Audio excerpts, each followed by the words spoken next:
May the words of my mouth and the meditation of our hearts be acceptable in your sight, O Lord, our strength and our Redeemer. Amen.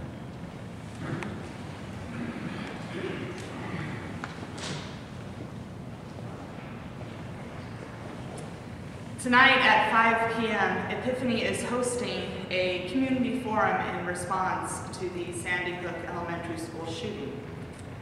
The participants in the forum are leaders of our community here in the Conejo Valley from various sectors, including law enforcement, education, and health. We are calling this forum What Now, What Next, for a very specific reason. We are not doing this to antagonize gun ownership or to harangue about legislation and Second Amendment rights. We are doing this to provide a space to talk about what happened at Sandy Hook Elementary and to begin to think about what we can do to prevent such violence from happening here. It is a community response, not a political one, and all are welcome. We are also doing this because the tragedy of Sandy Hook hit so many of us so deeply. Sadly, mass shootings in public places are not all that uncommon these days. But this one hit us differently. It was a deeply disturbing event. When something so disturbing happens, it is an inevitable human response to ask why. Why did this happen? Because if we can find the answer to why, we can do something about it. We can change.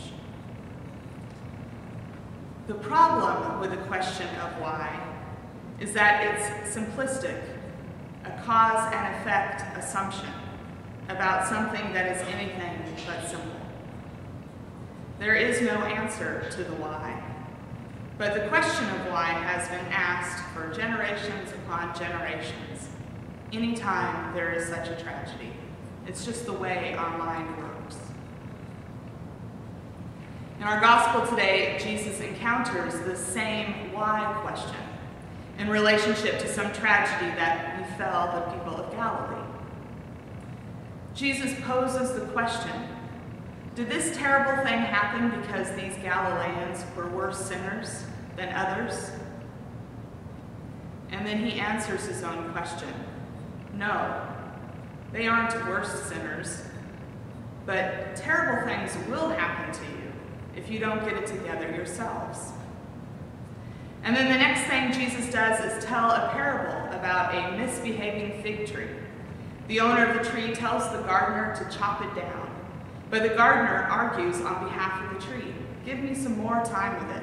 Let me fertilize it and care for it for another year, and then let's see what it can do. This parable is Jesus' teaching on the love, grace, and justice of God. God is always ready to extend another chance. God is always nurturing and guiding us into flourishing lives, lives that, like this tree, are capable of producing really good things. One thing we know about Jesus is that he doesn't simplify things or dumb things down in his message of the good news. Jesus challenges, provokes, turns our perspectives upside down. Jesus shakes us out of our mediocrity, out of our half-conscious lives, and gets us to be awake and to pay attention, to consider, to engage, and Jesus compels us towards something greater than ourselves. Today's gospel is no different. I don't believe that Jesus is saying God punishes us when we mess up and make mistakes. I believe that Jesus, in his own unique way, is pointing us back to ourselves, taking our focus away from what's outside of us, in this case, the judgment about, hey, were those Galileans worse sinners, and back to what's inside of us, our insides being the dwelling place of God. Jesus wants us to connect to that source, to ground ourselves in the presence of God inside of us, so that, like the fig tree, God can care for us, and we in turn may flourish and produce good, sweet, and nourishing things in our lives.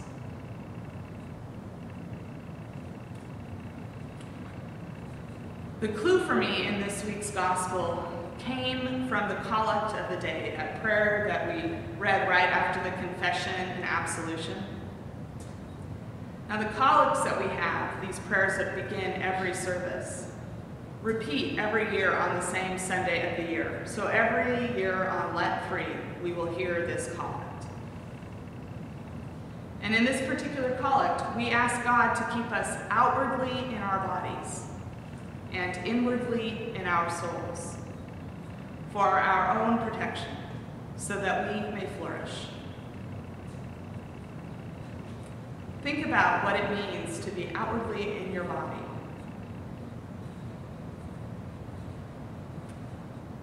This is a profound request we're making of God, keeping us physically related to ourselves. Have you ever considered what it means to live in your own body?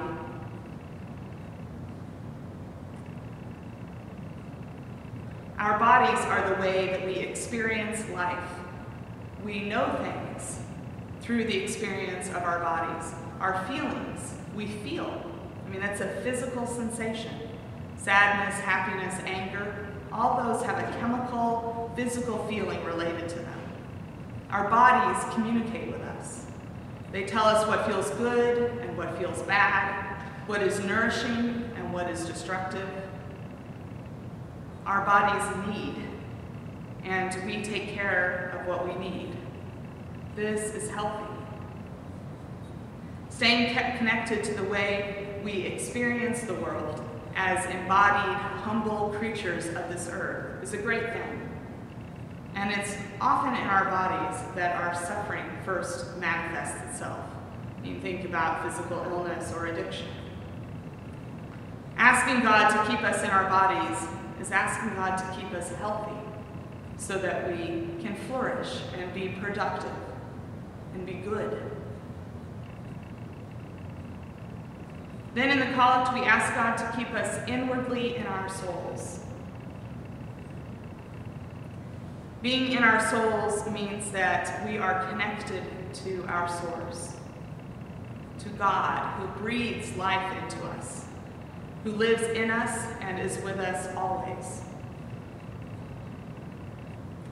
We are asking God to keep us connected to God, living inside of us. Another way to look at it is in terms of point of view. Where is your point of view? Are you focused outside of yourselves? Looking at the lives of others and making judgments? Who's the worst sinner? Deciding who is okay and who is not okay? Now, this is tempting, much like the why question, which if we can find the answer to means that we can control what's going on. So looking at others and judging others is tempting as well. It makes us feel safe. If we can see what's going wrong in other people's lives, well then, our lives must be going great, right? That's not where God is. God is not out there in our judgment of others. God is in here, and that's where our security is found.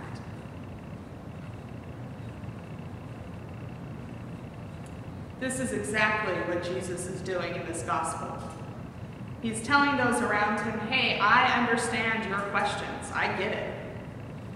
And if you stay focused on this question of who is the worst sinner out there, then you're going to miss the boat. You're going to end up in trouble because you will miss your own opportunity to turn toward God and understand your own shortcomings, your own vulnerabilities. And you will miss the experience of God welcoming you back, not judging or cutting you down like a fig tree that doesn't produce, but rather God attending to what you need to produce good in your own lives. This is our work, especially in this season of Lent, to stay outwardly in our bodies and inwardly in our souls, so that God, who loves us, may tend and care for us, so that our lives are lived for the good, not just for ourselves, but for the good of this beautiful world that God created. The why question, inevitable as it is, can provide us some direction. Next time you find yourself asking, why did this happen? Take a moment to shift your perspective, your point of view, and ask instead, how is this affecting me? And what good is God calling me to produce in light of this situation? This is our goal with tonight's forum, to examine how we have been affected by such an awful tragedy and to produce something good ourselves. In this case, it's calling our community together to talk about how we can stop such a horrific thing from happening here. Outwardly in our bodies, inwardly in our souls. This is Jesus' call to us, to follow in his way, allowing God to nurture us so that we may produce good things for the life of the world.